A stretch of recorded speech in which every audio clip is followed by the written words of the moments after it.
Alright, we're back on sports, and you know what? Today's video is a very important video, and I'm sure it will get ignored by a lot of people, even though it's important, but I still gotta put it out there just to put it out there. You know how that goes. And I want to start off with the Little League World Series. For those that know what happened over the weekend, you know that the Taney Dragons, the media darling that has been on ESPN, which is kind of shocking, alright, has been on ESPN, has been eliminated by Chicago. That's right. Now, of course, the Little League World Series has all ended, and I will talk about that in a minute, okay? But I want to talk about the popularity that Taney has attained since this has happened. And even though Chicago eliminated them, there is one major milestone that is getting overlooked by the media in general, even though they're still talking about Taney.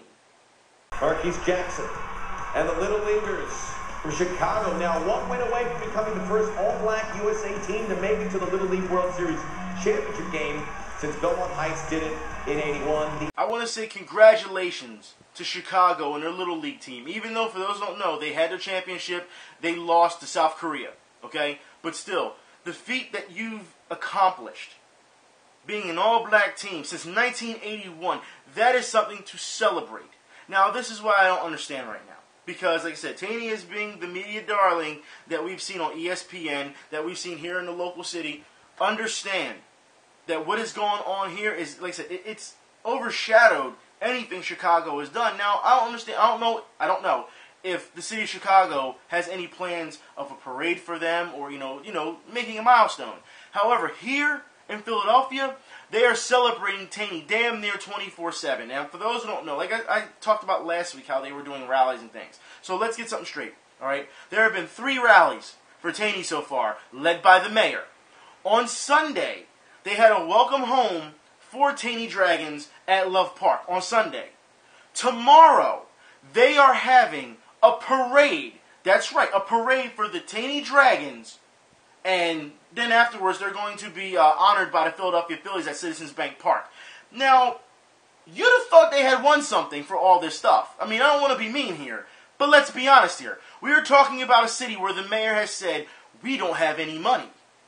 Right? We don't have money for renovations. We don't have money for Taney's field to renovate. We don't have money for anything. We don't have money for our schools. That's why our schools are shutting down. But we have money to celebrate and have a parade for the Taney Dragons who almost made it. So where's the money coming from? I want to know. Did you magically just find some money somewhere?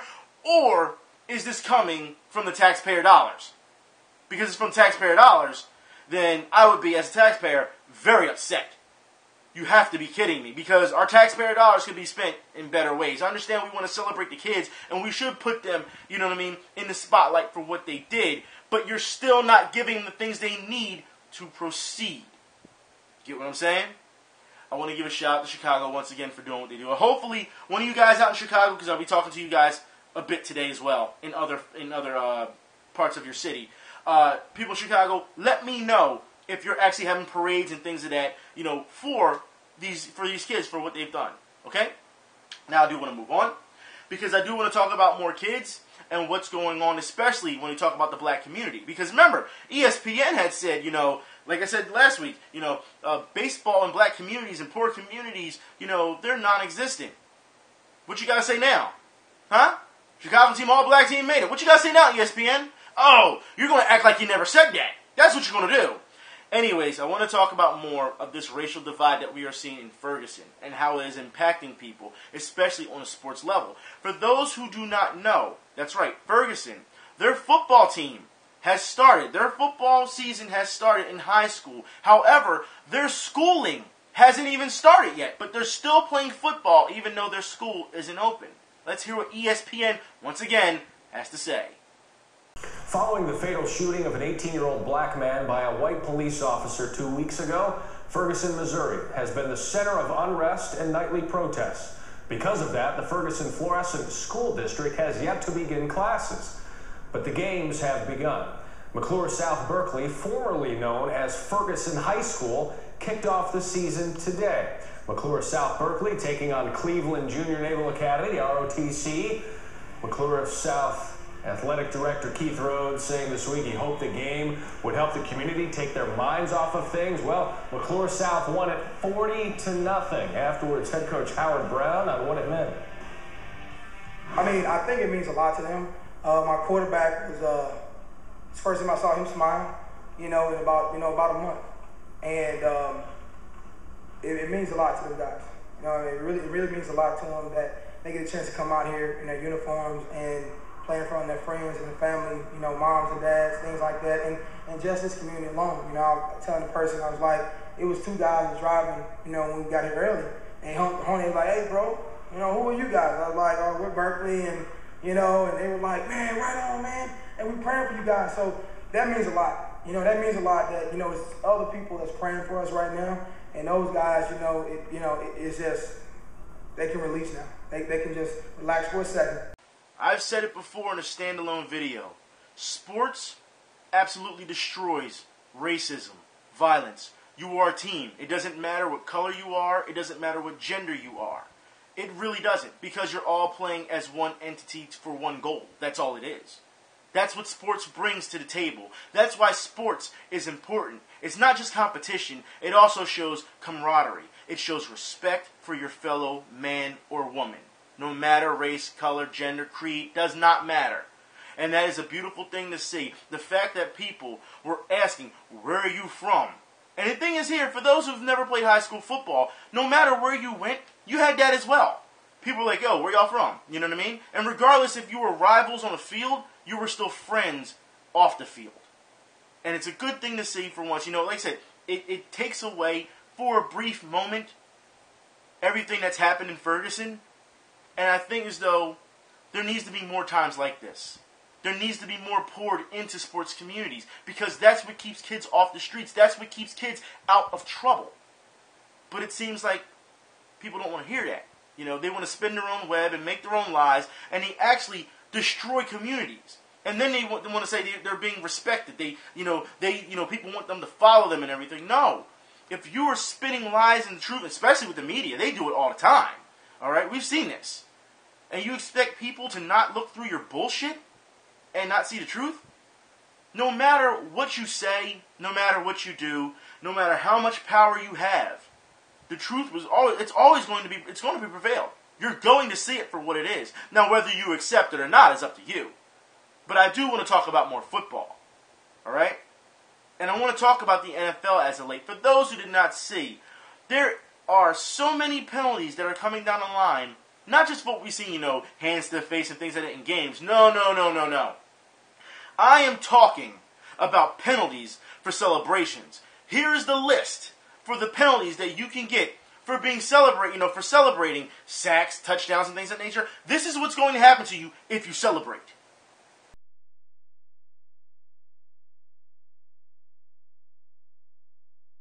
So people are going to be not fined. They're going to be penalized for dancing. All right, a sack dance. If someone sacks you and they get up and celebrate, they're going to be penalized for that. If they stand over you, which they have the right to do after they tackled you, you can be penalized for that. You can't point at a person. You can't point the ball. You can't verbally say something to a person.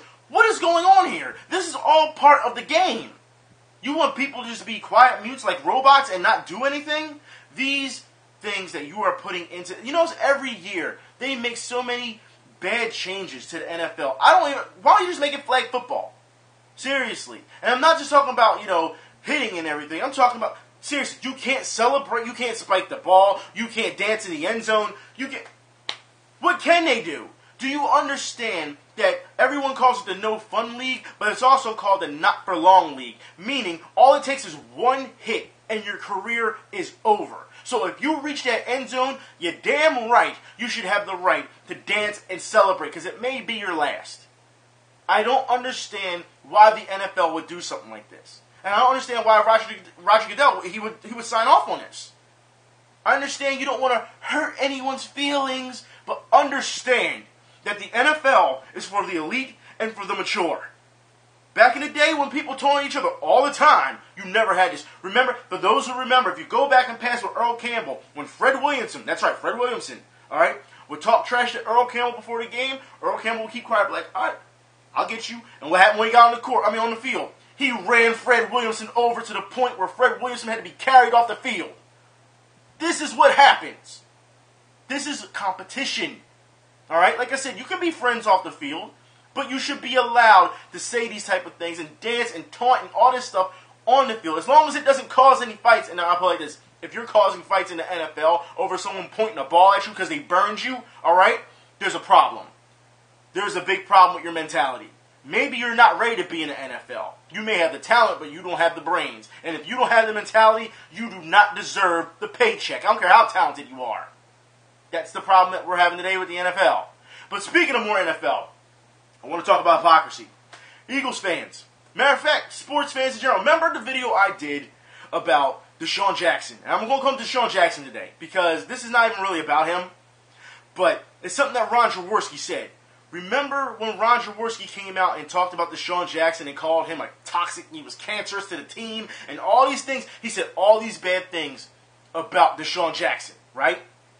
Well, it seems like somebody has changed their tune. Because Ron Jaworski came out yesterday, I believe, and praised Deshaun Jackson for being on the Washington Redskins. Let's hear what he has to say. 70 yards for a touchdown if needed. Take your pick. Best wideout on a new team this year. This one's easy. Deshaun Jackson. As I talk to defensive backs and particularly safeties in the NFL, what scares them the most is speed. Deshaun Jackson brings speed to the Redskins. He will not only catch the deep ball, make people miss, he will open up things underneath on the short to intermediate area for guys like Santana Moss and Jordan Reed and the running game. Now, wait a minute, Ron Jaworski. First off, Eagles fans, I'm sure you can see the hypocrisy. So I'm sure there's going to be a number of comments, blasting Ron Jaworski, which he deserves to. He deserves it. He does. I mean, let's be honest here. This is a guy who said, because he's such a toxic commodity, that he could never produce as much as he really wants to at his maximum potential, his ceiling on the field, because of how he held people down. He was literally the next T.O. He was the team killer. Now, your tune has changed. What happened? Is this media flip-flopping? Or is this Ron Jaworski finally waking up and saying, hey, I was absolutely wrong, I have to make up for it? I'm not trying to hear you talk to many safeties and many D-backs in the league. That has nothing to do with it. They can be scared of speed all they want, all right? But understand, speed will never beat out a carefully thought-out scheme. Especially if your quarterback can't get the ball to the receiver. Doesn't matter. But he's such a toxic commodity in the locker room, right? So it wouldn't matter. Jaws, this is what happens when you decide to flip-flop and people don't take you seriously. A number of us didn't take you seriously to begin with, but it goes to show you just how bad these guys are, what they will say, what they will do to stay on TV. It's sad. It really is. But I want to move on to more sad things. And for those who don't know, gymnastics has started, okay? I had a chance to sit down and watch the female gymnastics, because for those who don't know, they're starting now so they can get ready for Rio in 2 years. So you're going to have all your U.S. championships. They went to Toronto, I believe, on Sunday, to compete. So you're seeing all these new girls deciding, and guys, deciding to do gymnastics. And now we have to talk about exactly the safety issues of gymnastics. All right? Because for those who did not see what happened on Saturday, this girl took a bad spill and hurt herself on the uneven bars. She's nice here on the uneven bars, has great legs, toes, extended body. Oh, jeez.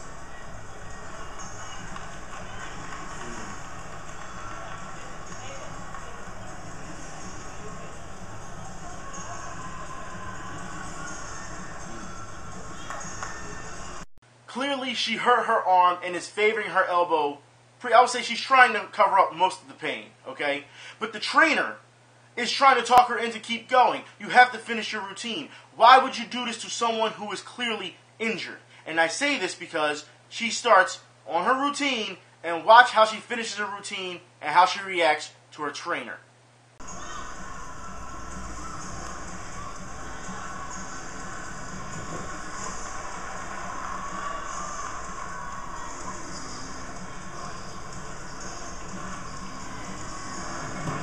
She thought they had a team, but that is not the way she went into international championships.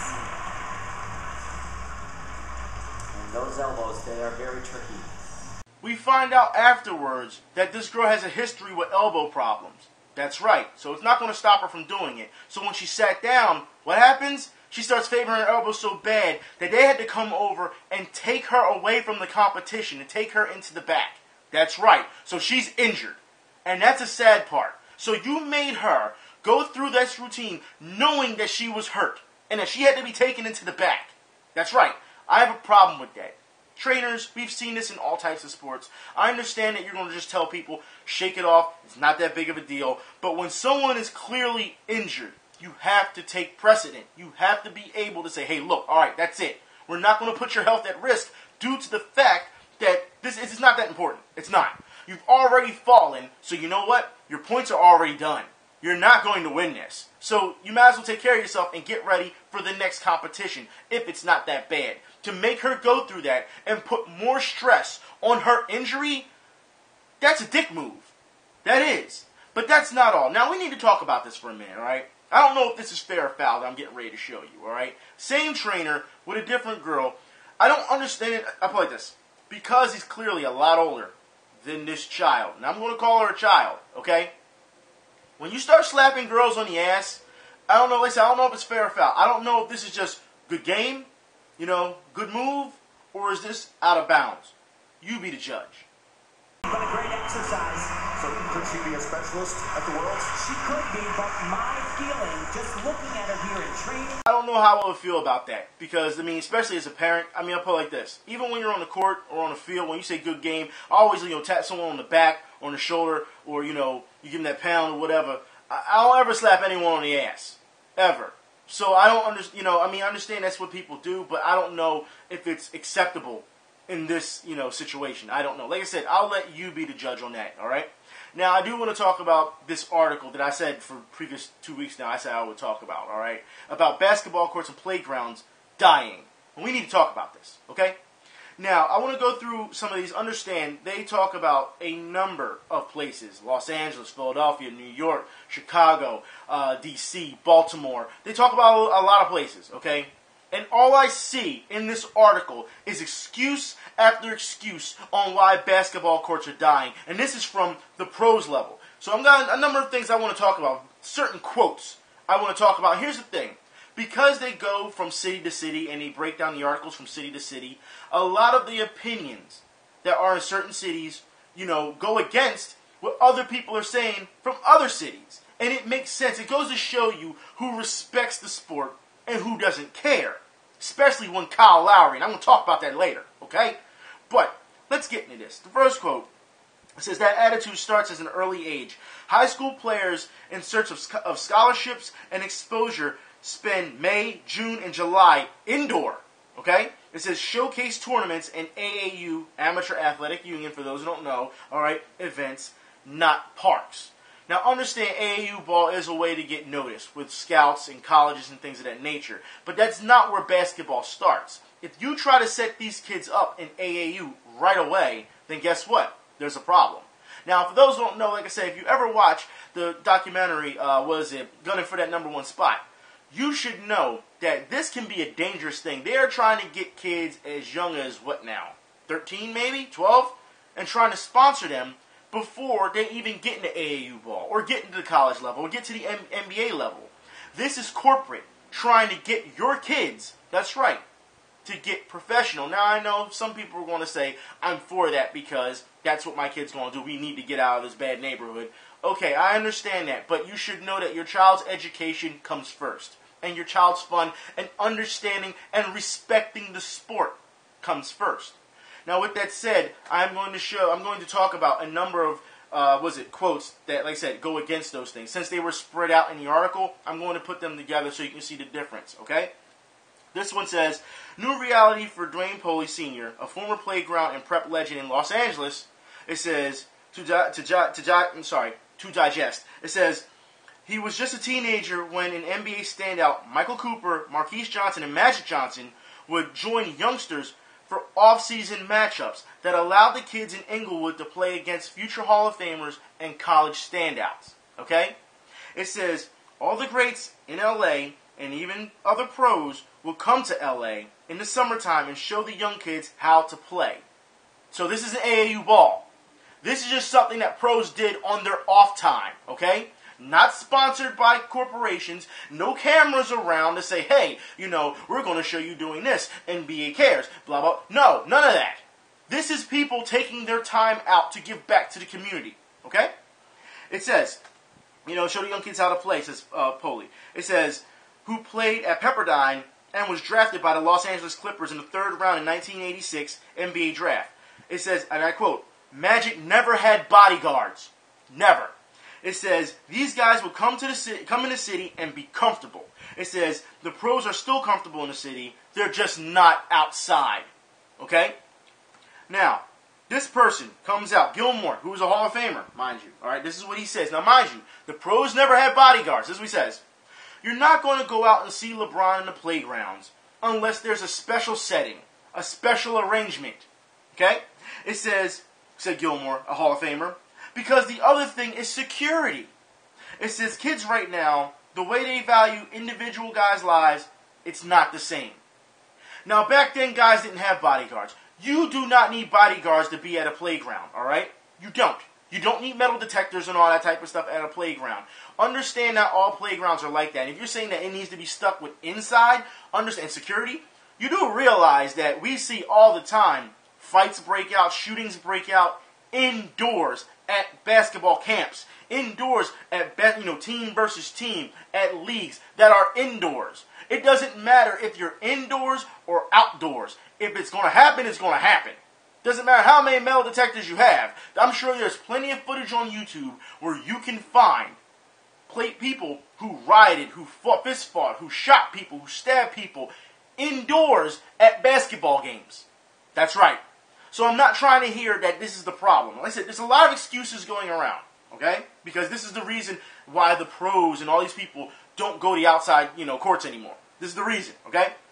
With that said, this person said, people didn't care if you were 20, 30, or 50. If you loved the game, you played and people respected you for it, Brown said. Now understand, I can vouch for that. There are guys that are out there on that playground that are 50 years old. I played again. I'm telling you now, these old guys, these old heads, they play hard, okay?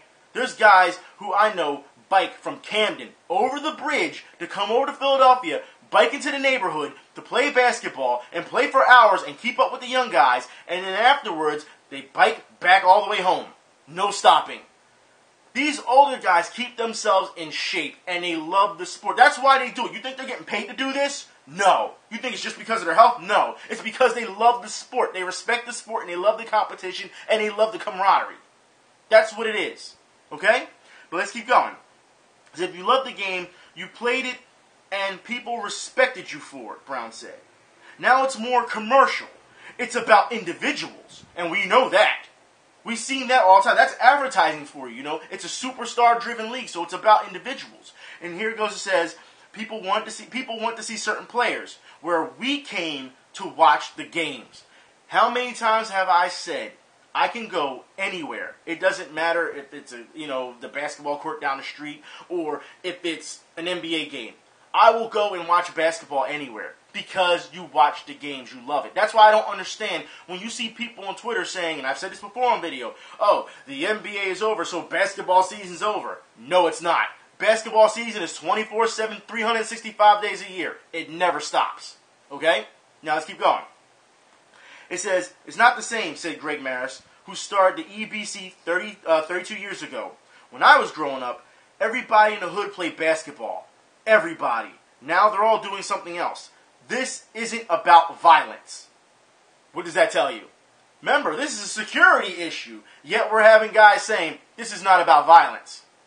So it goes to show you that these comments, they go against each other, but like I said, they're from city to city. Of course, everyone has a different opinion, a different perspective. But when you see those other comments, it really does make you think, look, this guy is full of excuses. He is. You know what I mean?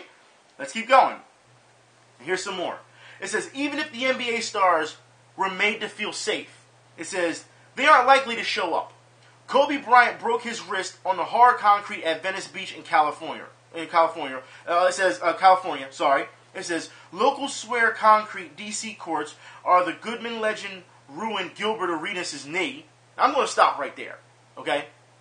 Because as we all know, Kobe, he may have broke his wrist on a concrete court, But Kobe's been injured on hardwood as well in the NBA.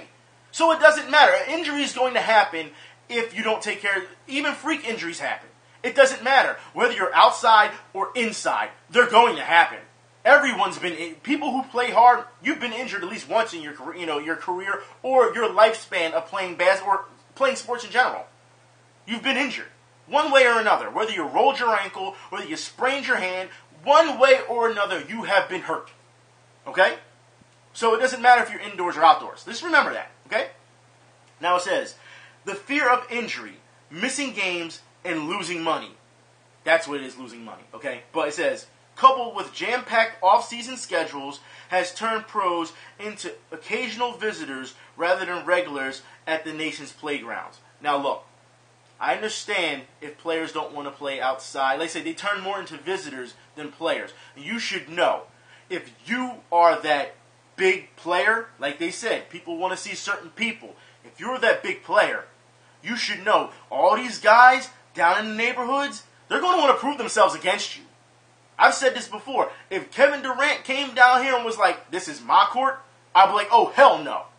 You know, will he beat me? He probably would. But guess what? I would give him the best damn defensive run against him and offensive run that I could throw out there. Why? Because I want to measure myself up against the best if they come into my neighborhood. Or say they went to New York. Guess what? I'll go to New York and play. It don't matter. I've been around this country to play. Okay? Just to play basketball. So to see these type of comments that, players are just, jam-packed off schedule season. I'm sorry. If you can show up to a basketball, no one says you have to play for hours at a time, all right? You can play against a kid who's 13 years old for 10 minutes, and guess what? That'll probably be the best 10 minutes of his life ever. I'm not trying to hear that all of a sudden, I just need to be a visitor, and my off-season schedule is busy. If it was that busy, you wouldn't be able to make it to a playground. All right? Let's keep going. It says Dominique Wilkins played outside, and he could still jump. Okay? It says Terrence Brown, a longtime AAU coach, AAU once again, and Durant's godfather. So it goes to show you, Kevin Durant's godfather. It says, and I quote, they say they are worried about their knees. Your knees don't go until you're in your 40s. Now, that's yes and no, okay? It depends on how hard you play throughout your career or your life, okay? It depends. It could be earlier, it could be soon, earlier, depending on injury. It could. But it says, they just don't want to play outside anymore. And that's what it comes down to. They don't want to play outside. They're scared, all right? I'm going to say it. They're scared. Don't tell me that it's a security issue, that it's a knee issue, that you wouldn't know where to go issue. I'm not trying to hear this. If you don't know where to go, then you are disconnected from the rest of the community. That's what it comes down to, all right? There's too many excuses going by, but let's keep going. This person says, and it's not about injury. It's not. It says 2 years ago, they laid down, and this is in New York, all right? So all you New Yorkers, shout out to you, all right? This is at the Rucker, all right? 2 years ago, they laid down hardwood court at Rucker. At night, it's covered by tarp. In the winter, it's taken up entirely. It can get a little slippery on a humid night, and even the slightest bit of rain forces the game to nearby Gaucho's gym. But players can't complain about wear and tear here on their knees. They can't, okay? When you're putting hardwood. We will talk about that later in this video, okay? It says, there's another tournament every 30 blocks. So for this article to talk about how basketball courts are dying, there's another tournament every 30 blocks. And that's in New York. Here in Philadelphia, there's a tournament every, depending on what neighborhood you're in, maybe every 6 or 7 blocks. Okay? Let's get that straight. Now it says, Maris said, speaking to Rucker Park, to the Dyckman League's 24-year-old tournament, to events at Hunter College in Manhattan and the Orchard Beach in the Bronx. It's all the same players going from one to the next. It waters down. Why does it water down? Because you're starting to see the same guys. You're not having enough diversity. That's all it is. That doesn't mean the parks are dying. It just goes to show you, if anything, it should highlight how many places there are to play. So don't tell me that all these places are dying when you have ball players traveling, because that's what we do. We go from court to court to court to play.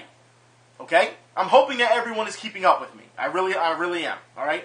If I need to slow down, if you need to ask me a question in the comments, by all means, I'll answer it. We can do that. Okay? Now, it says, after that, understand that I didn't stop reading the article. I read the article, but I can only highlight but so much. I want to say this now.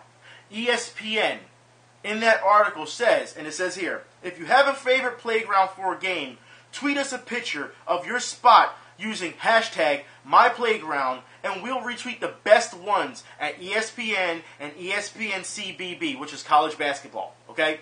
And it says hashtag MyPlayground. Now, for those who saw my Twitter before I did this video, I had a preemptive strike, all right? I had said to ESPN, I don't understand why you want to see the nicest playgrounds. The nicest playgrounds, they're already popular because they're nice. If anything, people should be tweeting the places that need help. Because when you tweet the places that need help for renovation, that makes the community stronger. You don't need to just say, oh, we're just going to go to this playground. Because if everyone goes to one playground, that means all the other playgrounds are being vacated. That's what it means. Or should I say not vacated? Because that would be vacancy, right? I don't know. You know, at this point, it doesn't matter. I'm just very upset of seeing all this. You have to understand that when something like this happens, I'll put it like this. It is hard to understand why you would only want the best places when it should be all places. ESPN, this is ass backwards. It is. You should be showing the bad places so that they can get built up to the nice places. I'm just tired. And I say this because you see this all the time. And speaking of more, because they talk about Philadelphia. They talk about how they went and talked to the Chosen League. And you know what? You have to understand that the Chosen League here in Philadelphia doesn't need any spotlight. I will put the roster of the Chosen League teams, all right, in the info bar. Team Isaiah Thomas versus Team Andre Iguodala. There's also Team Mitchell and Ness. These are high-profile teams. They do not need more publicity. If anything, it's the places that are lower than that need the publicity. If this is going to grow, you have to go again. You have to show everyone, not just the big places. And it's the same thing that happened at Rucker years ago, when you had Terror Squad group, you had Jay-Z's, you had all these different groups because they were sponsored and backed by bigger people. That's what you had. Chosen League already has that in Olney. You do not need to keep highlighting Chosen League. Sonny Hill said himself, it seems like this is a matter of money now. Seriously, Sonny Hill League has been here. It is legendary for years. It's a matter of money. Kyle Lowry, and I said I'd talk about this. Kyle Lowry says, I don't even know where you can play outside anymore. That's what Kyle Lowry said. He says, the Raptors guard said he never plays in the playground anymore. It says, and I quote, no, he said with a laugh. That's not what I need to be doing anymore. Not as a professional. Kyle Lowry, you have just made the list. And I'm going to say this, because people have to understand. I don't care if you can drop 48 in a game. Everyone's done this. All right? Everyone gets hot, every once in a while, on a night. That's not a big deal. 40, 50, 60, it happens. If you played a roughhouse to, say, 80, and you won roughhouse, guess what? You just dropped 80 points. All right? It doesn't matter. It's been done. But that doesn't put you on a higher pedestal. I don't care how many people like you. I don't care how many people follow you. I don't care how many people buy your jersey. Guess what? If you don't show any heart, any passion, or put back what the community gave to you, or give back to what this sport has made you today, then I don't respect you. That's simple. I don't care who you are. And it seems like this is the problem we're having. So now that we see that ESPN, because this is what these reporters did. Now, like I said, for those who didn't read it last time, I will put this in the info bar so you can read the article. I have a number of solutions for this so far. Or should I say, initiatives for this. Okay? You have to be kidding me if you think that this is okay. No way in hell should this even... There's no way that these guys can only talk to people who are already established and think that they would understand why there's a problem there is today. Those aren't the people you should be talking to. It should be the people lower on the totem pole. Because those are the people that are out there every day. Those are the people that are saying, hey, this is what we need help on. My door is always open to these people if they really want to know the truth. It's always open. So, What do I suggest? People in Philadelphia, talk about the parks in Philadelphia. Go around with your cameras to Philadelphia. Show how bad these places are. People in Chicago, because you're in this too. Every place that is in this article, it's time for you to step up, take your camera outside, show how bad these places are or what needs renovated. People in Chicago, one of you guys sent me something, not too long ago, a couple months ago, about how you have a renovation, a system in place. So these playgrounds are being renovated. And they're talking about, well, people don't play because they're not being renovated and also because of the violence problem. Now, we understand you have some, violence problems in Chicago, but now they're saying it's a renovation problem. No, it's not. You have a said system already put in place. You have a system that we don't even have put in place. And we're supposed to be a big basketball city. But that's not all. Understand that for every time that you see these people say that it's dying, it's not dying. It's on life support, but it's not dying. Okay? And for those that need more proof that it can take only a couple of us or one person to go around and show these things and keep asking people, look, you have to get in contact with these sponsors because they sponsored the court before, see if they can put something up. I want to show you exactly. For those who don't remember, I want you to burn this image into your brain until I move forward, okay? Remember when I talked about Star Gardens and I showed you the picture before what it looked like on Twitter? For those who did not see it or don't follow me on Twitter or didn't see it before, this is what Star Gardens looked like.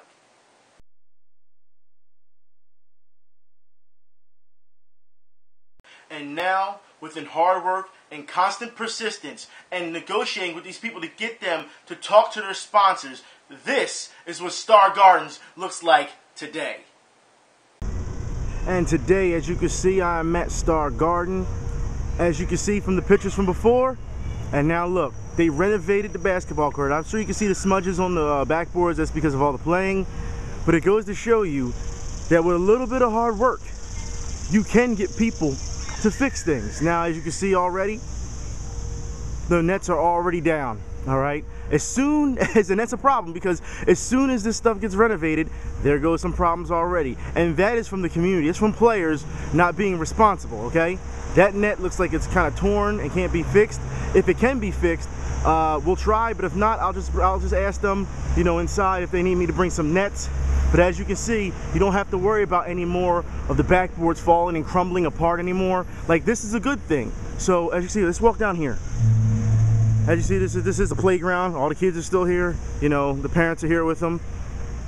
We got fresh lines on the court now. The thing is still a little bit on the slant, the actual, concrete. But as you can see, look, brand new. Brand new. They even put up new rims. All right, a little bit double rims almost, reinforced double rims. So you don't have to worry about people trying to tear them down. This is a beautiful thing to see, man. Like I said, a little bit of hard work goes a long way. So for people that are saying, oh, basketball playground courts are dying, there are some of us that are still trying to renovate basketball courts. This is just one of many. So I just wanted to show you just how idiotic. You can see on the back, you can see brand new. They put these up. It's a beautiful thing to see. I remember when I was out here before, for those who remember my video, when a guy was telling me, oh, there's no point in trying to save the basketball courts and save the playgrounds, and you can't get them to renovate it. Now look, this goes to show you that, it goes to show you what people are made of and who has a defeatist attitude and who will keep fighting until they get what they need or they get what they want. They know it's going to help the community. So just to show y'all, that people, especially ESPN, have no idea what the hell they are talking about. A little bit of arm, a little bit of elbow grease. That's all you need. Like I said, I'm gonna go inside and see if they need some nets, because let's be honest here, you gotta have some nets with this. I mean, you really have to, due to the fact that it's brand new. You want to keep it nice. You want to keep responsible. And I'll have to talk to players about that as well, because this is just, like I said, and they listen to us out here. So it's not like a bunch of young guys on the internet acting a fool. No, they actually listen to us. What they have to say, and they address us as Mr. and Sir. But on the court, they address us as old head. You know how that go. So but they still respect us, and I like that. So like I said, restoration. I don't know if you can see that. It says basketball court restoration by the Boy Scouts of America, Troop 176 Old Pond Community Center and South Street Signs. I want to thank them for doing this. I love to see this. Like I said, people are still going to come back for this. And like I said, these guys are already out here. Wait till, you know what? What I'll do is wait till school start and you start seeing all the young guys come out and they start dunking on each other in their school uniforms. I'm gonna bring cameras out here so y'all can see the talent out here when the school start back up. That'll be very soon. what, September? Yeah, very soon. But I'm happy to see this. And since that video, I have talked to them. They don't have any more nets. So what I'm going to do is tomorrow, I'm going to buy some basketball nets so I can take them over there so they can be put up. And look, if you don't believe me, because I'm a person of my word, I will take pictures of the nets with me so you can see that I bought them. So during the time that, the city is going to be celebrating Little League Baseball at a parade, I'm actually going to be putting something forward, something progressive to help the community. Sometimes I feel as though I'm the only sane person, in this city. It really bothers me to see that this is what they're doing when they could be spending the time doing more like this, renovating and stuff like that. It's like to keep the kids, giving them the equipment that they need and things of that nature. Like I said, I will talk to the, the players about the nets, because I swear, if I put those nets up and they go down, I'm gonna have a fit. You know what I mean? And I'll pull them to the side and talk to them. You know what I mean? But you got to be kidding me. At this point, they've given us what we need. Now it's time to show that we can be responsible. Just like all the smudges that you're seeing on the backboard, of course they're going to be smudges because people are playing hard. But maybe it's time to wipe them down, maybe, because of the, the material, maybe it's time to wipe them down maybe once a month. You know what I mean? Like, I'll get the ladder and do it. I don't have a problem with it, or get a mop or something and wipe it down. I mean, it's rained here many a time, so obviously that hasn't helped. It just goes to show you that if you take care of things, they will give you stuff. But you got to stop destroying it. It took us how long to get this renovated? Now, I guarantee you, since that's brand new, that should last us at least 6 or 7 years. Maybe. It depends on wear and tear. It depends on how well we take care of it. But seriously, especially since the outdoor court and the weather and, and all that type of stuff, maybe 6, 7 years, maybe more. We'll see. But you have to understand that when you get something new, you got to take care of it. If not, they'll just say, hey, you won't take care of it. You don't care. Why should we? And that's the problem that we have today. We can't have kids and guys trying to jump on the net and grab the net and pull themselves up on the rim. And guys, for those who played enough basketball, there's guys who try to grab the rim, try to pull it on down, try to pull their weight down on it and carry on. We can't have that. It's time that we start being responsible. If you want nice things, you got to start proving that you want it. And speaking of nice things, I want to talk about more going back to what they said about the Rucker. How they put the hardwood court out there. For those who did not see what happened over the weekend, the Elite 24 that was put in Brooklyn. That's right. They put out there on the pier another hardwood court. I keep saying hardwood. Hardwood court. That's right. For those who did not see what happened on ESPN, because they televised on ESPN, this is what the scenery looked like. And this is also what the players looked like when they were on the court.